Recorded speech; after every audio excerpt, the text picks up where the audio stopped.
kita berjemput saudara Yusri Zulhamizi untuk memberi sedikit kata mukadimah lah kata kan. Macam mana boleh ikuti misi ke Syria. Jadi apa khabar Yusri? Sihat Alhamdulillah sihat. Alhamdulillah, Alhamdulillah. dah makan ke? Ah, Alhamdulillah. Jadi insyaAllah sihat. pagi ni kita santai-santai lah kita nak mendengar sedikit perkongsian daripada Yusri tentang misi kemanusiaan di sana. Jadi kat sini ramai penonton viewers daripada Amal Palestin sendiri, Johor, khususnya Johor, nak tengok apa perkongsian yang boleh dikongsikan oleh Yusri dan juga apa yang boleh dapatlah pengajaran yang ada di sana. Jadi boleh bagi tahu macam mana boleh sertai boleh ikuti misi ni. Okey, baik. InsyaAllah. Terima kasih Ustaz Badruddin dan juga Amal Palestin Cawangan Johor. Pertama sekali saya ucapkan terima kasih kepada penonton juga yang menonton bersama dengan saya dan juga Ustaz Badruddin pada pagi ini. Jadi sebelum tu saya perkenalkan diri dulu. Saya Yusri Zulhamizi dan sebenarnya saya asal juga adalah orang Johor. Cuma sekarang ni menetap di Bangi. Dan Alhamdulillah sebenarnya untuk berkenaan dengan soalan pertama tadi, bagaimana saya menyertai misi ni, dan pada tahun 2019 kami pergi pada Januari 2019 dan pada masa tu adalah musim sejuk. Sebenarnya kami pergi dekat Lubnan, dan dekat Lubnan tu kami pergi di kamp pelarian Syria yang berada di kawasan sekitar border di antara Lubnan dan juga Syria dekat situ. Dan jadi saya dijemput sebagai media oleh Amal Palestin untuk membuat liputan dalam misi sumbangan yang diberikan Amal Palestin kepada pelarian Syria di sana. Jadi sebenarnya memang pada asalnya masa ditawarkan tu pergi memang agak tak jangka lah, sebab seminggu sebelum tu dimaklumkan dan saya buat persediaan atau persiapan seminggu sebelum tu, dan sebenarnya itu antara kali pertama saya membuat liputan di luar negara. Berbanding sebelum ni saya buat banyak liputan dalam negara dan juga pernah melalui misi-misi kemanusiaan, melalui membuat liputan secara langsung. Dan tapi di Lubnan ni jugalah adalah antara misi yang sangat unik dan sangat istimewa yang pernah saya lalui sepanjang saya membuat liputan yang berada di Malaysia.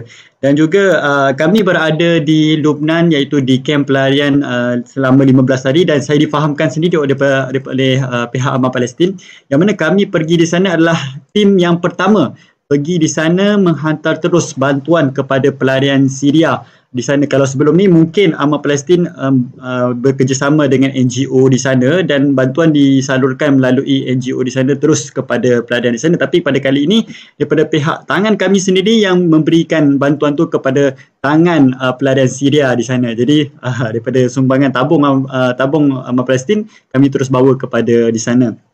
Jadi sebenarnya niat untuk pergi ke sana tu memang yang pertama sekali adalah sebagai wartawan, adalah tujuan saya untuk memberitahu bagaimana keadaan di sana, bagaimana situasi yang berlaku di kamp pelarian Syria sendiri.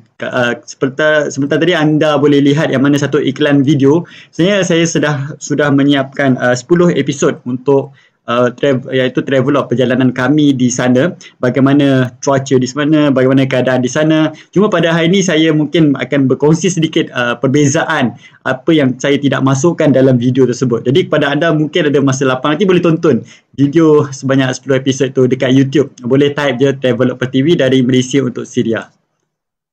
Oh, Masya Allah. Okey. Jadi Alhamdulillah, itulah sedikit mukadimah atau pengenalan daripada saudara Yusri. Jadi sebelum kita tengok apa 10 video ataupun travelog yang dihasilkan oleh Pertiwi sendiri, jadi orang kata ini kira macam first lah, mungkin ada perkongsian yang menarik untuk live kali ini, daripada travelog tu tak dikongsikan dekat video, jadi boleh dikongsikan sekarang. Jadi boleh tak ceritakan sedikit cabaran di sana dan apa yang berlaku di sana? Adakah masih perang ataupun memang keadaan dia kalau sekarang ni, kalau dekat negara-negara Arab ataupun negara yang masuk peralihan kepada musim sejuk, memang sekarang ni memang dah sejuk lah. Saya sendiri belajar di Mesir, sekarang ni kalau bulan 12 ni semua dah berselimut, dah sejuk. angin dia dah kuat. Jadi bagaimana apa cabaran ataupun keadaan di sana lah kalau masa Yusri pergi ke sana? Okay, baik. Saya akan berkongsi berkenaan dengan pengalaman di sana daripada step by step lah. Pertama sekali saya ceritakan dulu secara ringkas berkenaan gambaran politik lah, mungkin sedikit politik di Lubnan dan juga di Syria, yang mana kalau masa saya pergi di Lubnan tu, keadaan politik dia boleh dikatakan agak, orang kata, tak begitu stabil, sebab kita dapat lihat memang kalau di Lubnan ada punya sistem politik dia diperintah oleh 3 orang ketua. Dia ada presiden dia, ada Perdana Menteri dan juga ada saya ada pengerusi, lebih kurang macam tu lah. Dan juga tiga-tiga ni adalah mewakili kelompok yang berbeza, iaitu daripada umat Islam sendiri, umat Islam Sunni, dan juga ada satu daripada pemimpin Syiah dan juga satu lagi adalah daripada pemimpin Kristian. Dan kalau nak lihat gambaran keadaan di Lubnan ni adalah dia punya orang yang beragama Kristian, mereka lebih kebanyakan mereka tinggal di bandar berbanding dengan umat Islam yang berada sekitar kebanyakannya di sekitar kawasan pedalaman lah. Dan juga kalau kita lihat muka bumi Lubnan ni adalah begitu keadaan yang berbukit. Mereka tinggal di keadaan yang berbukit. Cuma pelarian Syria di sana dan juga ada sebahagian pelarian Palestin, mereka tinggal di kawasan tanah rata ataupun dia lebih tinggal di kawasan lembah. Dan juga kehidupan mereka ni adalah mereka tinggal bukanlah dalam rumah yang macam kita duduk sekarang ni. Mereka duduk dalam kawasan kabin dan juga kemah pelarian. Kalau kita tengok macam kemah tu, kita tengok bila-bila masa je pun boleh roboh lah, dikatakan. Dan saya dapat tahu yang mana kami pergi pada tahun 2019 dan pada tahun yang berikutnya ada satu tim lagi daripada pihak sukarelawan yang pergi. Mereka dapati kemah yang tempat kami tinggal dan juga tempat yang kami berada di situ dah tak ada dah. Kemah tu dah dirobohkan dan saya pun tak pasti di manakah pelarian Syria menetap sekarang ni. Mungkin ada yang masih lagi menjadi pelarian dan juga mungkin ada yang menumpang di kawasan rumah-rumah atau kawan-kawan mereka yang berada di yang saya katakan tadi adalah rumah mereka adalah kabin saja. Tak ada bilik, tak ada apa, itulah rumah mereka. Dan saya sendiri pernah masuk ke dalam rumah mereka. Itu saya boleh ceritakan secara gambaran melalui politik dan juga keadaan di sana. Dan cabaran yang ketika kami berada di sana adalah pertama sekali kami sebenarnya memang tak tahu bagaimana keadaan yang spesifik di sana, sebab kami hanya diberi gambaran okey, kat sana adalah musim sejuk, kat sana adalah ada kawasan kemah, dan sebenarnya kami sukarelawan dan juga media ni seramai 15 orang yang diketuai juga Ustaz Anas iaitu sebagai ketua BC. Kami tinggal sendiri dalam rumah pelarian Syria. Kami tak tinggal kat hotel apa semua, dan sebab kami merasai sendiri bagaimana kehidupan mereka dekat sana sepanjang 15 hari kami berada di kem pelarian tersebut. Dan sebenarnya boleh saya ceritakan dekat sini, memang cabarannya adalah bersifat emosi, fizikal. Mungkin sekarang ni saya tak kahwin lagi, tapi mereka yang pergi sukarelawan di sana pun ialah terpaksa meninggalkan anak, isteri dan juga keluarga selama 15 hari. Itu pun salah satu cabaran pada segi keluarga. Dan juga dari segi emosi, bagaimana kita nak teruskan juga bagaimana nak teruskan juga sumbangan dan juga amanat yang rakyat Malaysia berikan kepada kami sukarelawan di sana untuk kami sampaikan terus kepada pelarian Syria. Dan kadang bila saya bersembang dengan rakan-rakan sukarelawan yang lain, kata macam tak sanggup betul lah nak tinggal dekat sini lagi. Sebab bayangkan kami tinggal di sana, air perlu dicatu, ada tangki air kat depan, jadi kami perlu ambil untuk kegunaan harian di kem pelarian. Dan juga kat sana elektrik hanya ada 6 jam je sehari.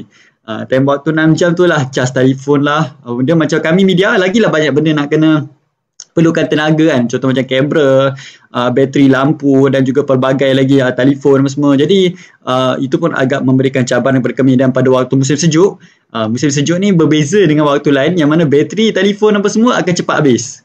Dan mungkin akan membawa kepada risiko kerosakan bateri apa semua lah.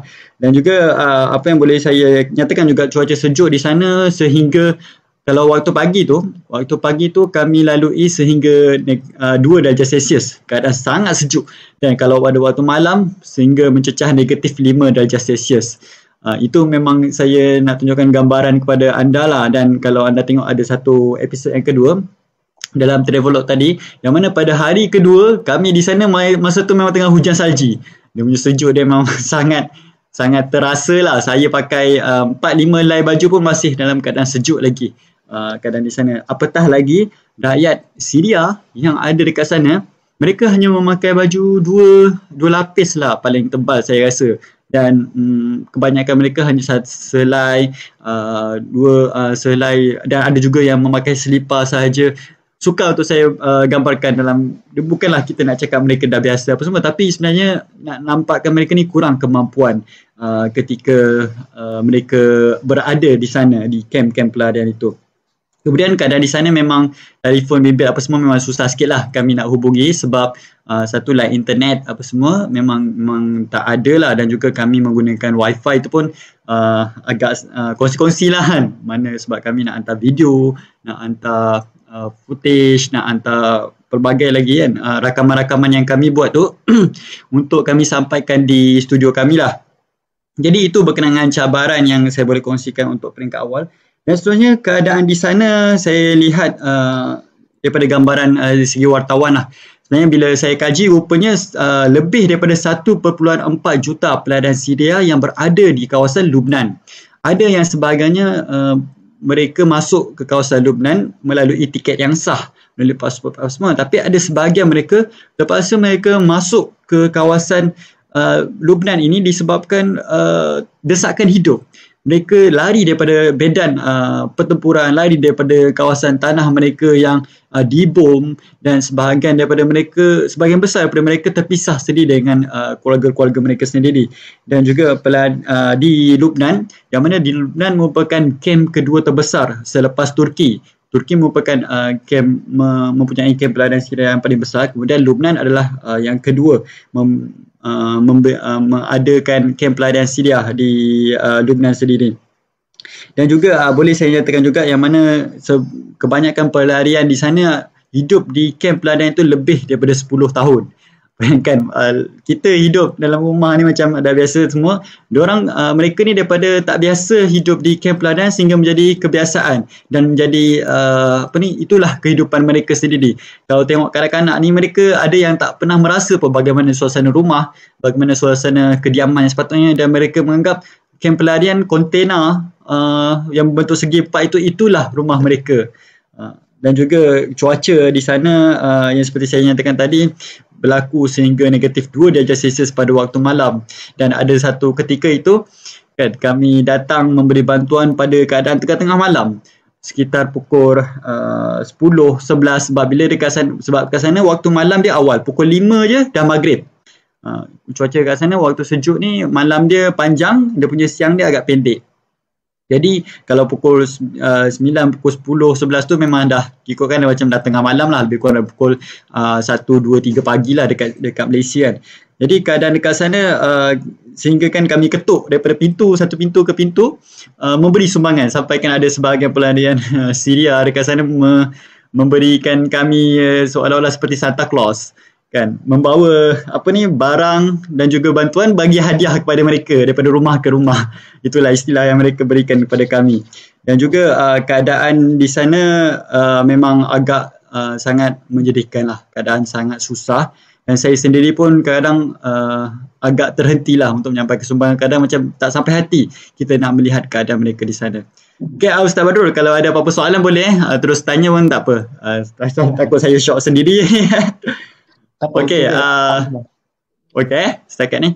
Okey, kemudian saya nak tanya juga, saya nak bercakap jugalah berkenaan dengan makanan di sana. Sebenarnya kami sukarelawan 15 orang ni, kami makan 2 kali sehari, iaitu kami makan makanan utama mereka lah, roti Arab, dan juga kami makan lebih kepada kacang-kacang lah. Kami sukarelawan makan 2 kali sehari, dan cabaran kepada kami adalah kami susah nak jumpa nasi. Sepanjang 15 hari tu rasa 2 kali je jumpa nasi, dan time tu lah memang bila jumpa nasi, alhamdulillah rasa macam seronok pula tiba dapat jumpa nasi setelah hampir 6 hari tak jumpa nasi kan.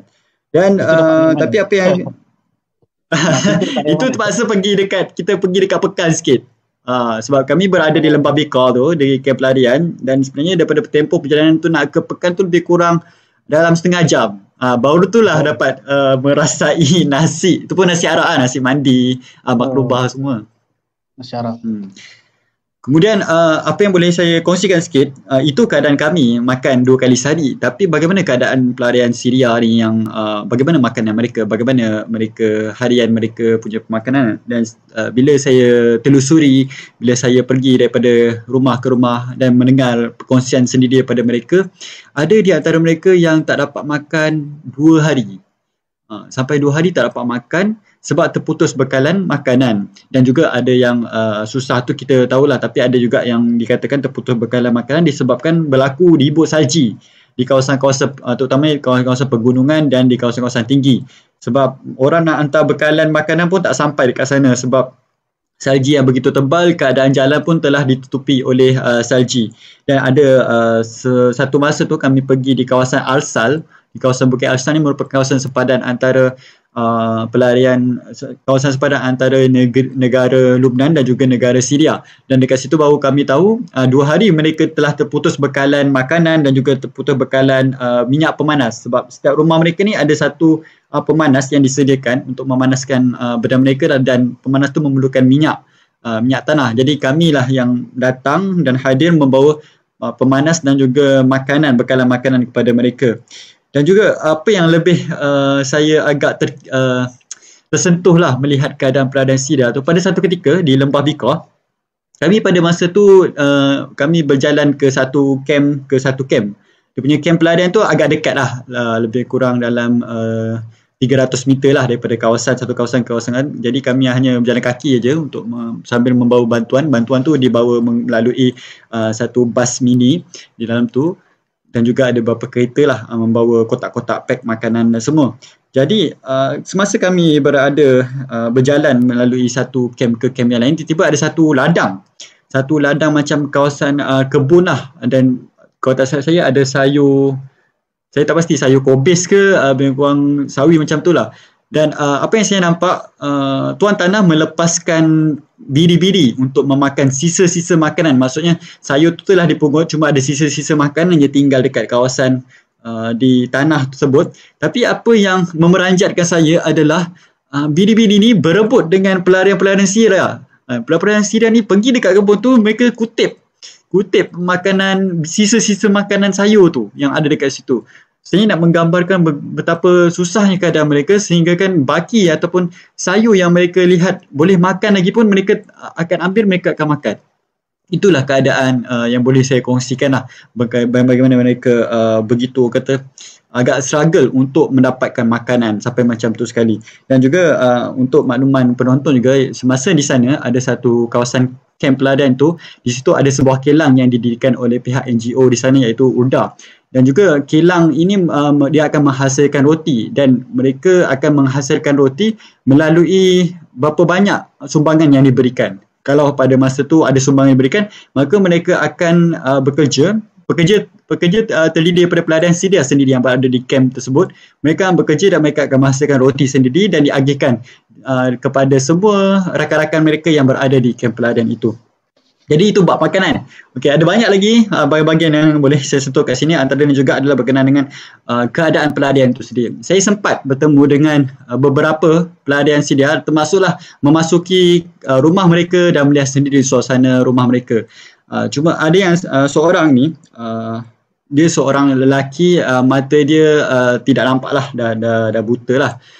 Dia buta disebabkan kesan melalui peperangan yang berlaku di Syria sebelum dia sampai dekat Lubnan tu. Dan bila saya bertanya kepada dia keadaan dia, dia telah melalui dalam tempoh yang agak lama, dan nak dapatkan perubatan tu dia agak susah, sehingga dia menyebabkan dia terpaksa akul dengan keadaan dia. Dan ada juga yang sakit tak mampu nak dapatkan ubat untuk anak-anak. Ada seorang wanita ini, dia mempunyai 6 orang anak, termasuk 2 orang anak daripada saudara dia. Jadi adik-beradik dia dah tak tahulah kat mana.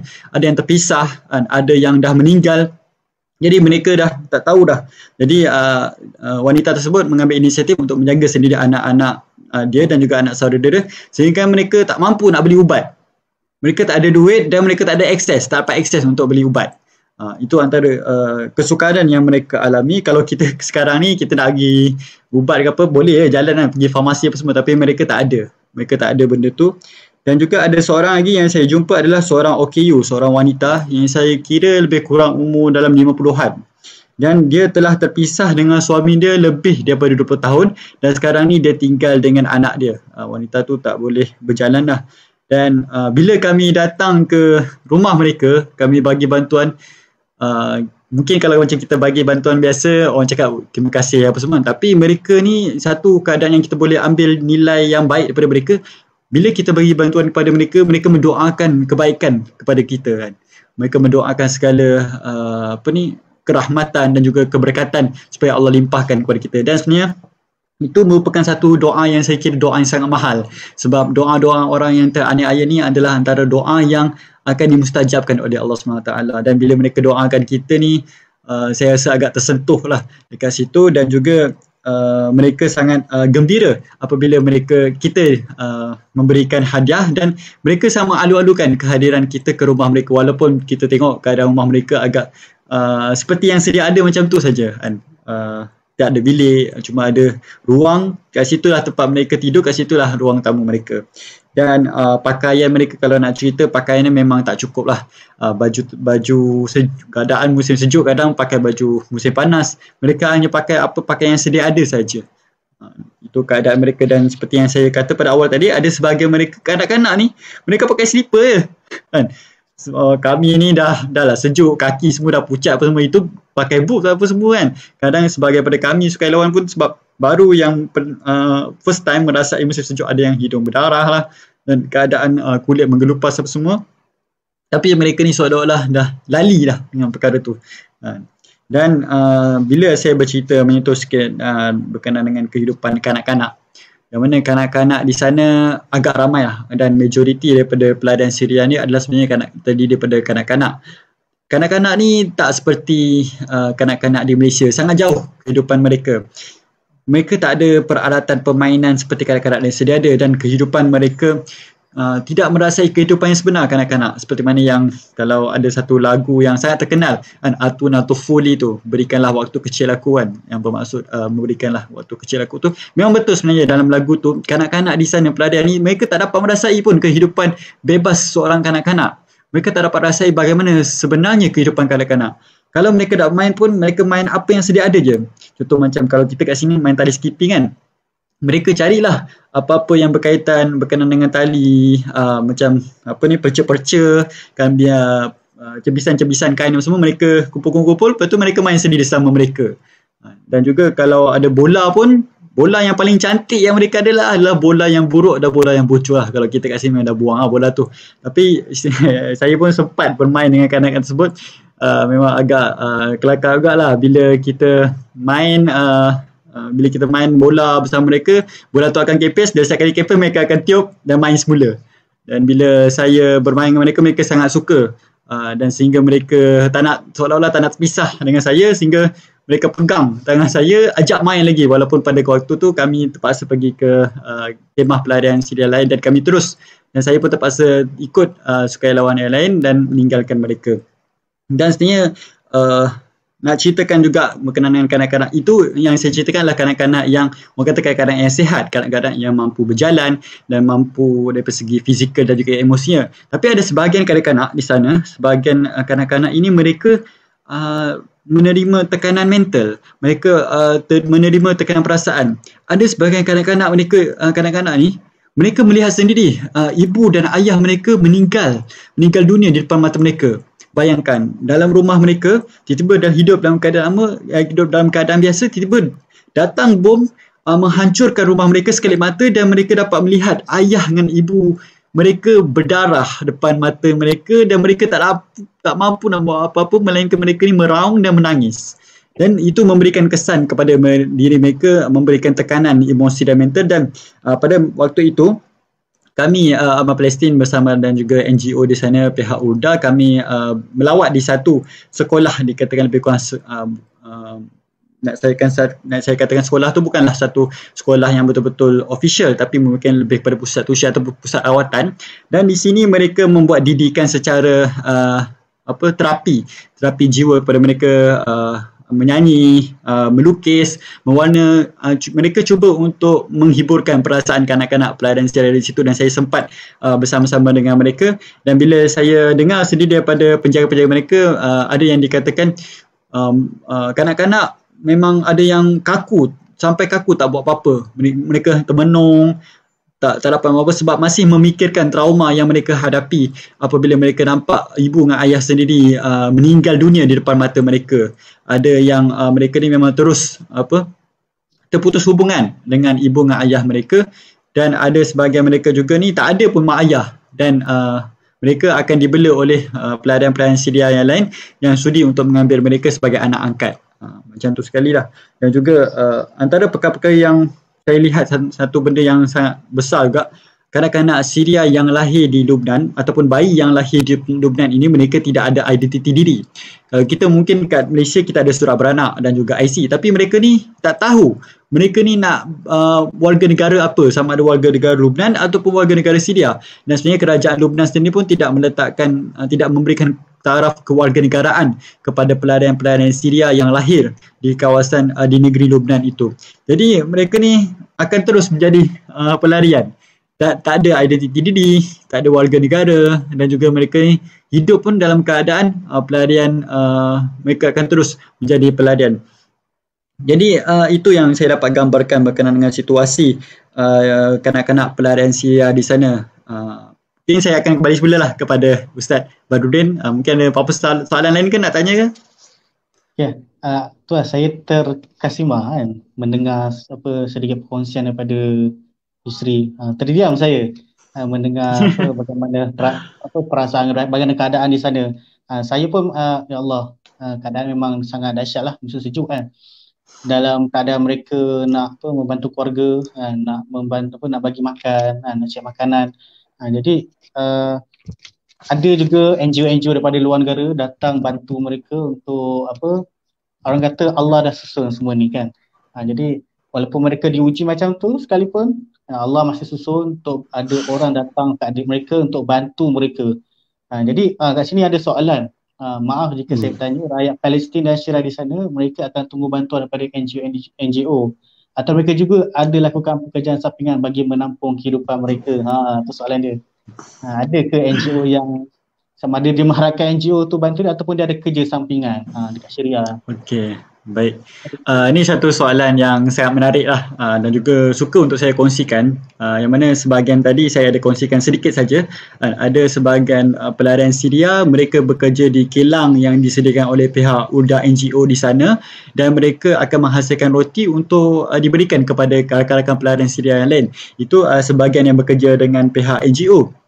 Tapi sebenarnya kalau diikutkan syarat yang kerajaan Lubnan meletakkan kepada pelarian Syria dan pelarian Palestin di sana adalah mereka di pelarian tidak dibenarkan bekerja, terutamanya dalam sektor kerajaan, sektor yang berkaitan dengan sektor awam. Cuma sektor swasta ni pun mengikut keadaan macam mana. Contohlah kalau majikan, seorang pekerja, majikan memberikan gaji kepada pekerja Lubnan sebanyak RM10 sehari. Mereka pelarian Syria dan juga pelarian Palestin, jika mereka ingin bekerja dengan majikan di Lubnan sana, mereka mungkin hanya dapat separuh saja daripada gaji, padahal kerja yang sama. Contoh macam pekerja Lubnan melakukan kerja yang sama, mereka dapat RM10 sehari. Tapi mereka, pelarian ini, mereka melakukan kerja yang sama, mereka hanya dapat gaji RM5 saja sehari. Itu pekerjaan yang mereka terpaksa lalui, dan sebenarnya mereka memang, saya sebutkan tadi, mereka tidak dibenarkan untuk bekerja, dan sebenarnya mereka sangat hanya mengharapkan bantuan daripada kita. Bukannya saya nak sebut kat sini mereka malas ataupun mereka tidak mampu, tapi itulah antara syarat yang mereka tetapkan, dan kebanyakan mereka sebenarnya mereka memang sendiri mencuri-curi untuk melakukan pekerjaan. Dan ada yang saya nampak macam kebanyakan bapa di sana, mereka bekerja sebagai seorang tukang betulkan paip, tukang buat bangunan, dan itulah kemahiran ataupun pekerjaan yang mereka dapat lakukan di sana. Dan seperti yang saya katakan tadi, memang mereka mengharapkan bantuan. Sekiranya tak ada bantuan, mereka akan tak dapat makan dah. Seperti yang saya katakan, 2 hari tak dapat makan, dan pakaian mereka pun tak mencukupi. Saya harap menjawab soalan tersebut. Saya rasa pun menjawab soalannya. Ya, sebab memang orang yang apa pelarian kan. Pelarian ni kalau dekat satu dunia ni memang banyak orang pelarian. Kan, dekat Turki yang tadi Yusuf sebut. Memang itulah dia punya polisi bagi satu negara tu. Kan, memang mereka takkan bagi apa nama dia kemudahan yang apa benda yang sempurna lah nak tu kan. Jadi mereka Betul. memang mengharapkan bantuan daripada NGO ataupun orang Islam tu sendirilah untuk membantu mereka di sana. Jadi Ya. itulah bila cerita tu saya nak tahu sendirilah bagaimana perasaan Yusri dekat sana. Adakah sampai sana memang menangis lah. Memang tak boleh menangis. Terlalu sedih dia macam boleh tengok macam mana perasaan. Ke terlalu sejuk sangat tak keluar air mata. Sebab masa kami pergi pelarian, masa kami jadi sukarelawan tu, sukarelawan ada 15 orang, ada lelaki dan perempuan lah. Kalau yang mana perempuan ni kebanyakannya ada yang ibu-ibu kan. Kebanyakan mereka memang menangis sendiri lah. Mereka menangis memang tak sampai hati. Dan mereka sendiri bayangkan kalaulah anak mereka macam ni, mereka sendiri macam tak sampai hati tengok keadaan mereka di sana. Dan macam secara peribadi saya sendiri memang agak tersentuh lah keadaan di sana. Perasaan tu memang bercampur bau. Suka, duka, kecewa, terkilan, sedih, sebab semua memang bercampur bau lah.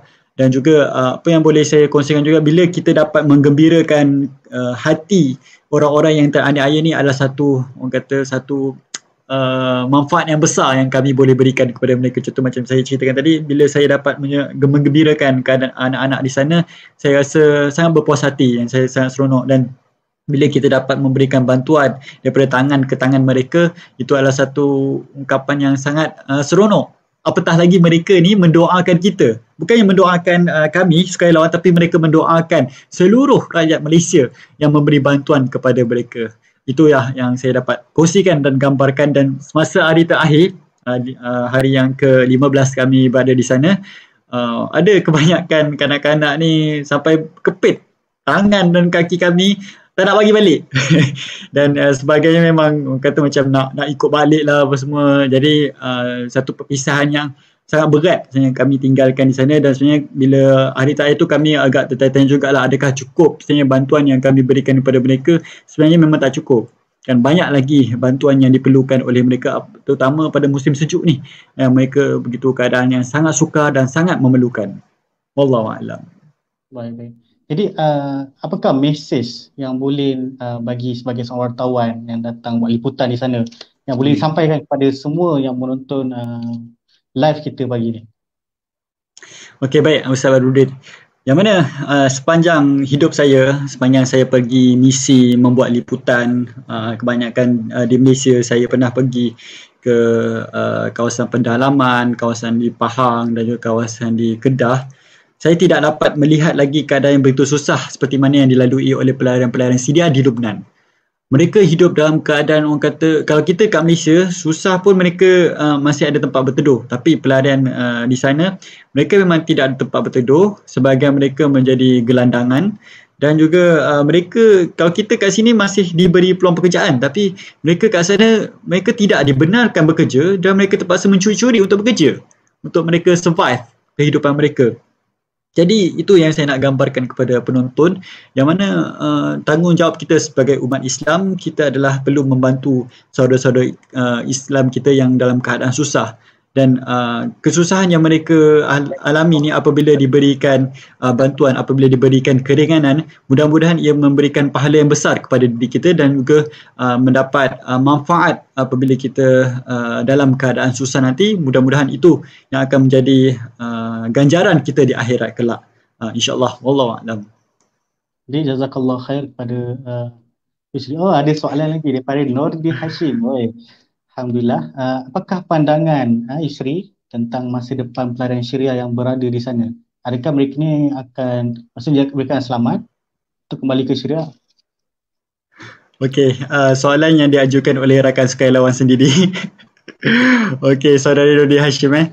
Okey, masa depan pelarian Syria ni, apa yang saya dapat lihat, sebenarnya kebanyakan yang saya jumpa, mereka meletakkan satu impian dan juga matlamat suatu hari nanti mereka mahu balik semula ke Syria. Tapi apabila saya melihat keadaan itu dan mengkaji bagaimana keadaan di Syria, matlamat dan impian mereka agak sukar untuk dicapai. Sebab apa? Sebab saya nak beritahu di sini adalah kehidupan mereka memang pertama sekali keadaan, kita lihat sendirilah keadaan geopolitik di Syria, mana dalam keadaan berperang, keadaan kucing-kacir, dan dengan keadaan tu kita fikir macam mana mereka nak kembali semula ke negara mereka sendiri kalau keadaan macam tu.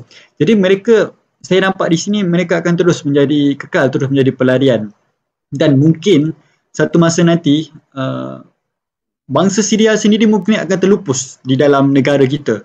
Mungkin satu hari nanti dah tak ada dah istilah bangsa Syria. Mungkin ini adalah salah satu cara penghapusan etnik ataupun cara strategi penghapusan bangsa itu sendiri yang dilaksanakan oleh orang-orang yang berkepentingan lah, orang-orang yang mahukan kuasa. Dan saya lihat memang pelarian Syria masa depan mereka, memang mereka akan berada di kem-kem pelarian Syria itu. Dan saya tak nampak mereka akan pergi lebih jauh. Mungkin sekiranya mereka boleh pergi lebih jauh, mereka akan kekal menjadi pelarian di negara-negara lain, dan mungkin mereka dapat membina satu kehidupan yang lebih baik di situ. Contohnya macam dekat Malaysia sendiri, kita dapat lihat ada juga pelarian daripada Palestin, ada juga pelarian daripada Syria, dan juga ada pelarian daripada Rohingya. Dan alhamdulillah bila mereka tiba di Malaysia, mereka dapat kehidupan yang lebih baik berbanding mereka tinggal di kawasan-kawasan di negara-negara yang agak teruk lah. Jadi terima kasih. Jadi harap dapat menjawablah soalan tadi.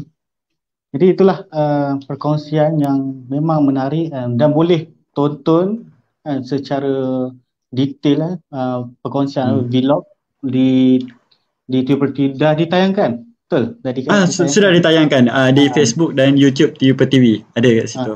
Jadi boleh siapa yang menonton, yang berminat dan nak tahu dengar lebih detail tentang perkembangan di sana ataupun cerita yang nak dikongsikan oleh Yusri sendiri, boleh layari di FB, di page Tuber TV dan juga YouTube. Kat situ akan dapat banyak maklumat lah. Mungkin hari ini tak banyak dikongsikan. Mungkin ada lagi yang dikongsikan dalam video tu. Jadi itulah, bila disebutkan bila cerita tentang negara Syariah ni, negara yang mempunyai keberkatan yang Allah telah sebut dalam surah Al-Isra ayat pertama kan, subhanallazi asra bi'abdihi lailan minal masjidil haram ilal masjidil aqsa allazi barakna haulahu. Ya, sekelilingnya di sekitar Masjid Aqsa tu, maksudnya di sekitar tu lah, Yaman, Jordan, Lebanon, Syria, Palestin, sekeliling tu diberkati sekelilingnya. Jadi memang cerita tentang negara yang mempunyai keberkatan lah.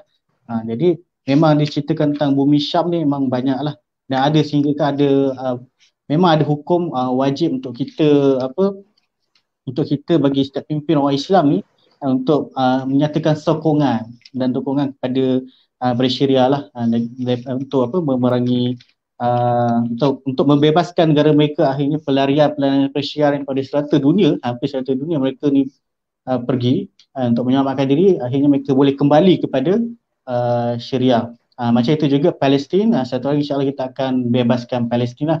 Jadi dalam juga bagi siapa yang dapat membebaskan Palestin, sebenarnya akan dapat membebaskan negara Islam ni satu dunia. Itulah perjuangan kita untuk membantu rakyat Malaysia. Innamal mu'minun al-ikhwah, sehingga orang mukmin ni dia saudara lah. Jadi kita bantu di atas persaudaraan dan juga akidah. Kita bantu mereka di dalam mereka kesusahan. Jangan kita bantu mereka, jangan dalam keadaan dan kita senang, tapi dalam keadaan kita susah pun kita sebenarnya boleh bantu mereka juga. Bantu sekarang mungkin kita tak boleh bantu pergi keluar sana untuk setiap misi, tapi kita boleh bantu untuk menyumbang dengan seikhlas hatilah. Jadi insyaAllah dengan sedikit kita bagi akan dapat meringankan beban mereka di sana insyaAllah. Jadi musim sejuk memang sangat memberi tekanan dan stres kepada mereka di sana untuk meneruskan kehidupan yang lebih selesa dan aman lah.